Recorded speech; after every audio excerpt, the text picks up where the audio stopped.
Mga kagabay, magandang hapon, magandang gabi, magandang umaga, magandang tanghali.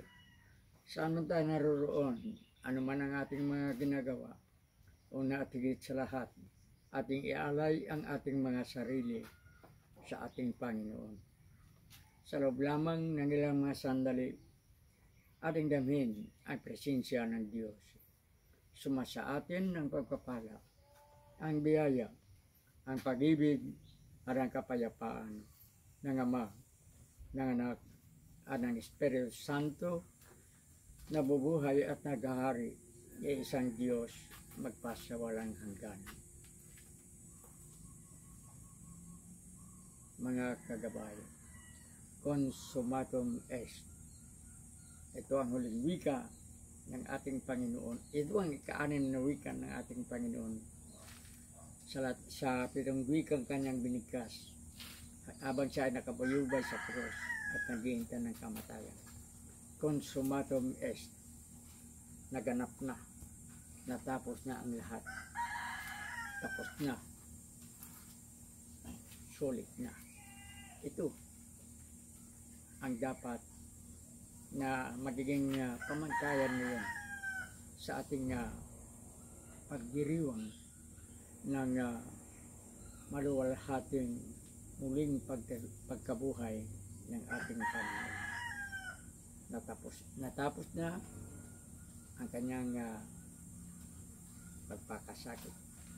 Natapos na ang kanyang kamatayan na ayon sa banal na kasulatan ay sa loob lamang ng 3 araw at siya ay muling mabuhay. At naganap ang kanyang muling pagkabuhay. Simula sa linggong ito, Easter Sunday. Napakalaking bagay ng dalawang kaganapan ito sa buhay ni Jesus at sa buhay natin mga Kristiyano. Sapagkat ang sa kanyang pagpakasakit, sa kanyang kamatayan sa krus, ibinaon ang ating pagiging makasalanan. Kung tayo ay nagsisisi at humingi ng kapatawaran sa ating Panginoon na siyang inilalarawan ng Kwaresma o Lent. Sa ngayon, nagdiriwang tayo. Simula sa araw na ito, 50 days yan, 50 araw ang Easter season. 3 pangyayari sa buhay ng Kristiyano.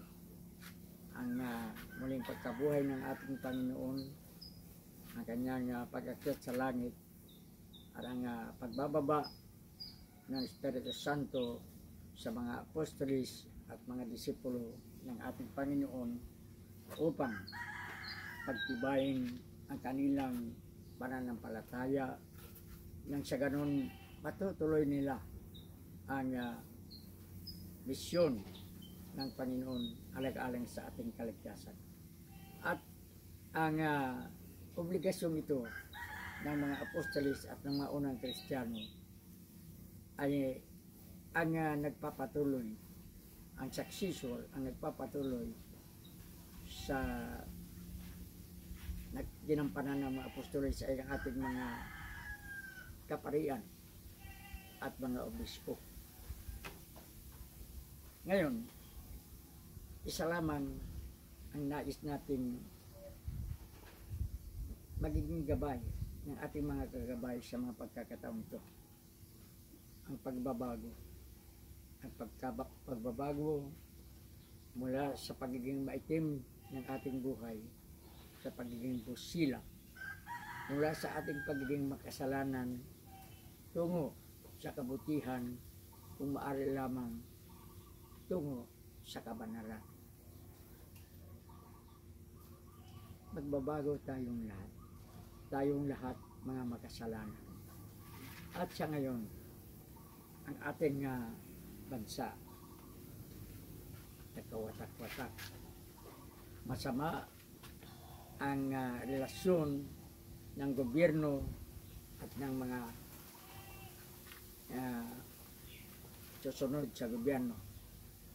Mayroong balakid, mayroong hadlang.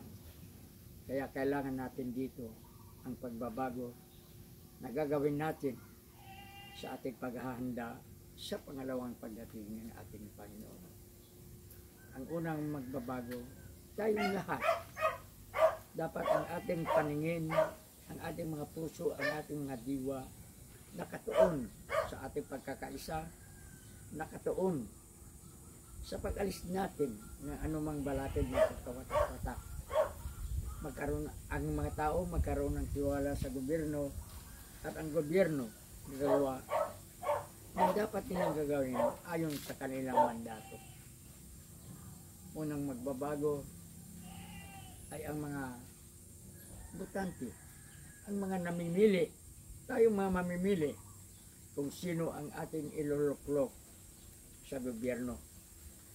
Sapagkat sa gobyerno, meron tayong tinatawag na elected na mga government officials, yung mga ihalal ng bayan mula sa national government, executive department, legislative department at judiciary at mga local government official. Ngayon, ang mga ito naman nagtatalaga ng kanilang gabinete, ng kanilang mga department heads, ng kanilang mga mga opisyal na dapat tayong magbago. Sa ngayon, masakit mong sabihin, hindi pa rin nagbabalik o hindi pa rin narating nating mga Pilipino, hindi pa rin natin nararanasan ang totoong good governance. Kaya dapat baguhin na natin ang lahat. Magbago na tayo. Makasalanan tayo. Tanggapin natin ang ating pagkakasala. Hihingi tayo ng kapatawaran. Magbabago tayo. Kung tayo ay nasa gobyerno, sana ang ating paglilingkod ay nakatuon para sa kabutihan ng lahat. Para sa kapayapaan, katahimikan, at kaunlaran ng bansa. At dito, kailangan yung mga botante o yung mga bumoboto ay mamimili ng tapat ng mga kandidato. Hindi nagpapabayad, hindi parang blind followers. Dapat baguhin na natin ang ating pananaw. Gawin na natin yung tinatawag na matagal ng pangarap ng bawat Pilipino ang magkaroon na maibalik natin ang dating tawag ng Pilipina, ang perlas ng silanganan. Sa ngayon, nakakahiya tayo sa buong mundo. Nakikita sa pamamagitan ng social media, sa pamamagitan ng internet, nakikita ng buong mundo kung may anong klaseng gobyerno ang ating bansa at kung may anong klaseng mga mamamayan. Ito ang dapat natin babaguhin. Ang gabay kaigay, hindi tayo nagpo-promote ng kandidatura o ng para kabutan ng isang politiko. Hindi. Ang kailangan natin, lalo na tayo mga botante, ay ang magiging sa ating pagboto, tayo ay magiging una, makatao. Pangalawa, makabayan. At higit sa lahat, makadiyos. Ito ang kailangan natin. Sapagkat tayo mga botante, ang nagluklok ng mga taong bibigyan ng kapangyarihan sa gobyerno. Hindi sila, tayo. At sana yung ating mga government officials magising na. Kung sino yung mga nagkakasala, tanggapin ang pagkakasala, babayaran ang pagkakasala at magbabago. Ang kasalukuyang mga nanunungkulan, magbabago rin.